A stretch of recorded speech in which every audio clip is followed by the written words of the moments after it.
Hi friends, 2022 ఆగస్టున black hole శబ్దాన్ని record చేశామని NASA ఒక ట్వీట్ చేసింది.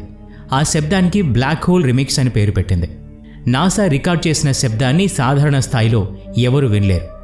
అందుకే 144 క్వాడ్రిలియన్ రెట్లకి ఆ శబ్దాన్ని పెంచి అందరికీ వినిపించేలా చేశారు. 1 quadrillion is equal to 10 lakh crores, అంటే 10 లక్షల కోట్లు. 144 క్వాడ్రిలియన్స్ అంటే అది ఎంత భారీ స్థాయిలో పెంచాల్సి వచ్చిందో ఆలోచించండి. మరి నాసా రికార్డ్ చేసిన ఒరిజినల్ సౌండ్ ఎలా ఉంటుందో ఆలోచించండి. అంత మైన్యూట్గా ఉన్న సౌండ్ని నాసా బృందం ఎలా డిటెక్ట్ చేసింది అంటే ఒక సాఫ్ట్వేర్ సాయంతో దాన్ని కనుక్కున్నారు. వారు రికార్డ్ చేసిన ఆ శబ్దాన్ని 57 ఓక్టేవ్స్కి పెంచారు. ఆ సాఫ్ట్వేర్ సాయంతో 57 ఓక్టేవ్స్కి ఆ శబ్దాన్ని తగ్గించి వింటే ఎలా ఉంటుందో వినండి. ఏమీ వినిపించట్లేదు కదా. అందుకే నాసా వారు అంతగా ఓక్టేవ్స్ని పెంచాల్సి వచ్చింది. నాసా దగ్గర యాంప్లిఫైడ్ ఒరిజినల్ రికార్డ్ సౌండ్ ఉంది. నాసా వారికి దొరికిన బ్లాక్ హోల్ శబ్దం యొక్క ఓక్టేవ్స్ మరింత పెంచితే ఎలా వినిపిస్తుందో వినండి. ఫ్రీక్వెన్సీ ఇంక్రీజ్ చేస్తే ఇలాగే వినిపిస్తుంది. అంత తక్కువ వాల్యూమ్లో ఉన్నా కూడా బ్లాక్ హోల్ శబ్దాన్ని నాసా ఎలా డిటెక్ట్ చేసింది అనేది చాలామంది అడిగిన ప్రశ్న.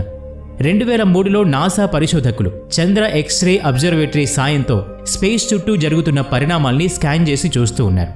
అప్పుడు సమీపంగా ఉండే పెర్సెస్ గ్యాలక్సీ క్లస్టర్లో అందులోంచి భారీ స్థాయిలో ప్రెషర్ వేవ్స్ని స్పేస్ నుంచి బయటకు విడుదల చేయడం గమనించారు.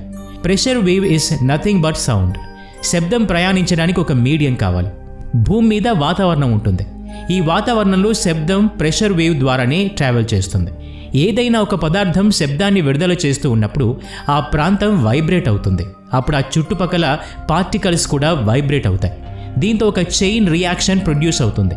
దీంతో హై పార్టికల్ డెన్సిటీ, లో పార్టికల్ డెన్సిటీలు ఏర్పడతాయి. దీన్నే మనం ప్రెషర్ వేవ్స్ అంటాం. మొత్తం గ్యాలక్సీ క్లస్టర్ సౌండ్తోనే అసోసియేట్ అయిందేమోనని శాస్త్రవేత్తల అభిప్రాయం.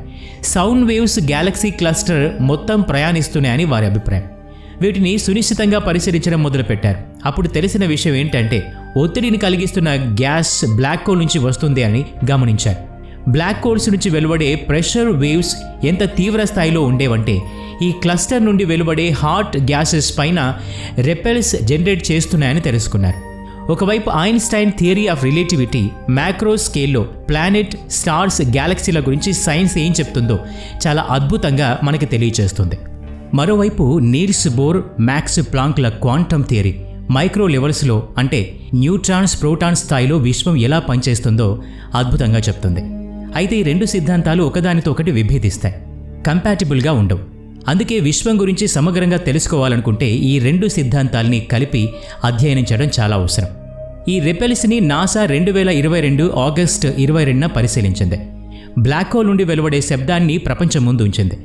పర్సెస్ క్లస్టర్ 240 కాంతి సంవత్సరాల దూరంలో ఉంది. అంత దూరంలో ఉన్నా సరే శాస్త్రవేత్తలు దాని యొక్క శబ్దాల్ని తెలుసుకోగలిగారు. మరి ఇంతటి విజ్ఞానం మన దగ్గర ఉందా అంటే లేదనే చెప్పాలి. ఇందుకోసం శాస్త్రవేత్తలు ఒక టెక్నిక్ను ఉపయోగించారు. దాన్నే సానిఫికేషన్ అని అంటారు. అర్థమయ్యేలా చెప్పాలి అంటే ఒక ఇమేజ్ నుండి సౌండ్ని ఎక్స్ట్రాక్ట్ చేయటం. వినేందుకు హాలీవుడ్ సినిమాలాగా అనిపించినా, ఇది అబద్ధం అనిపించినా సరే ఇదే వాస్తవం. ఒక స్టిల్ ఇమేజ్ నుండి సౌండ్ని ఎలా డిరైవ్ చేస్తారు? ఇది చాలా సాధారణమైన ప్రాసెస్. చాలాసార్లు నాసా ఇలా చేస్తూనే ఉంటుంది. గతంలో కూడా సెలెస్టియల్ ఆబ్జెక్ట్స్ నుండి నాసా చాలా రకాల ధ్వనుల్ని రూపొందించింది. ఎక్స్రే మరియు ఆప్టికల్ ఇమేజెస్ సహకారంతో మధురమైన ధ్వనుల్ని తయారు చేస్తుంది.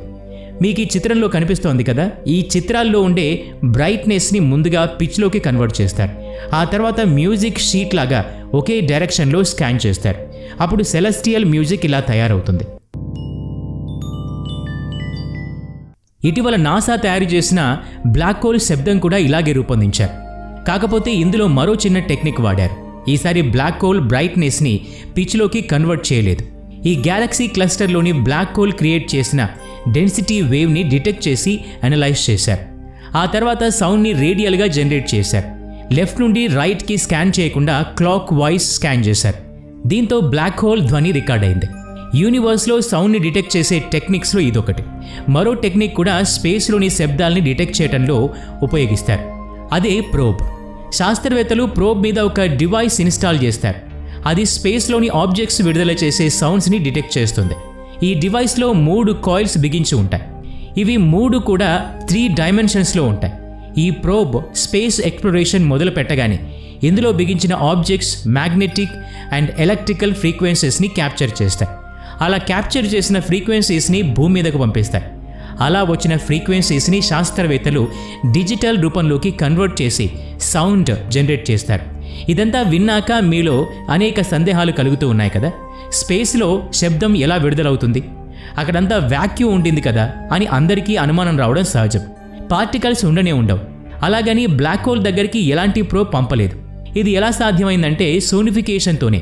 ఇందులో గ్యాలక్సీ క్లస్టర్లోని ప్రెషర్ వేవ్స్ని ఇన్టెంపరేట్ చేశారు.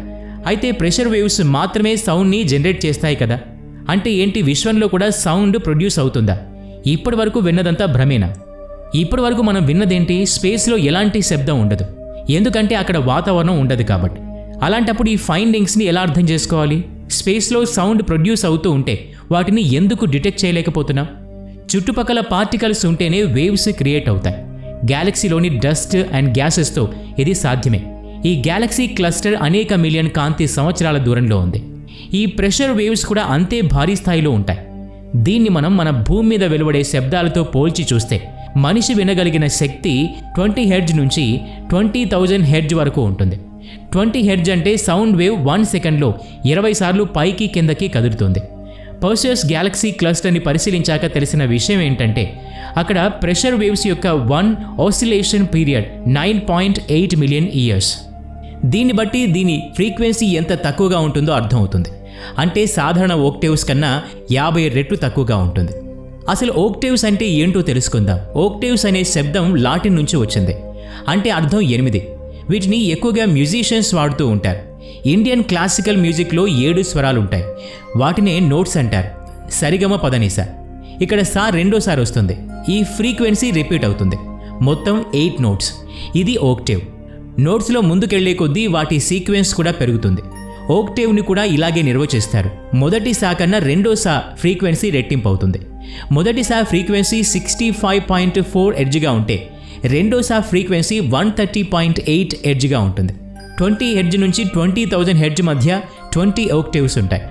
నాసా రికార్డ్ చేసిన బ్లాక్ హోల్ రిమిక్స్ ఫ్రీక్వెన్సీ శబ్దం సాధారణ స్థాయి కన్నా 50 రెట్లు తక్కువ ఉంది. మనం వినగలిగిన శబ్దం కన్నా కూడా చాలా తక్కువ. దీనికోసం మనం చాలా సెన్సిటివ్ పరికరాల్ని తయారు చేసి ఆ గ్యాలక్సీ వరకు పంపాల్సి ఉంటుంది. ఆ తర్వాత కూడా మనం వినే స్థాయికి తేవాలంటే యాంప్లిఫైర్తో వాటిని అనేక రెట్లు పెంచాల్సి ఉంటుంది. నాసా పోస్ట్ చేసిన ఈ న్యూస్ కింద అనేక కామెంట్స్ మనకు కనిపిస్తాయి. ఆ సౌండ్ చాలా భయంకరంగా వింతగా ఉందనే కామెంట్లు ఉన్నాయి. అయితే ఈ ఫీలింగ్ చాలా సాధారణమైందనే చెప్పాలి. ఎందుకంటే ఒక్కో ఫ్రీక్వెన్సీలో ఒక్కోలాంటి అనుభూతి కలుగుతుంది. ఈ వేవ్స్ మ్యూజిక్ వేవ్స్ కాదు, మన ఎగ్జిస్టెన్స్కి సంబంధించిన వేవ్స్ అనే చెప్పాలి. ఈ వేవ్స్ కారణంగానే నక్షత్రాలు, గ్యాలక్సీస్ ఏర్పడ్డాయి. ఇవి ఒక రకంగా అద్భుతం అనే చెప్పాలి. ఈ వీడియో నచ్చినట్లయితే లైక్ చేయండి, షేర్ చేయండి. ఇలాంటి మరిన్ని వీడియోస్ కోసం ఈ ఛానల్కి సబ్స్క్రైబ్ చేసుకొని బెల్ ఐకాన్ మీద క్లిక్ చేయండి. నెక్స్ట్ వీడియోలో మళ్ళీ కలుద్దాం. Thanks for watching.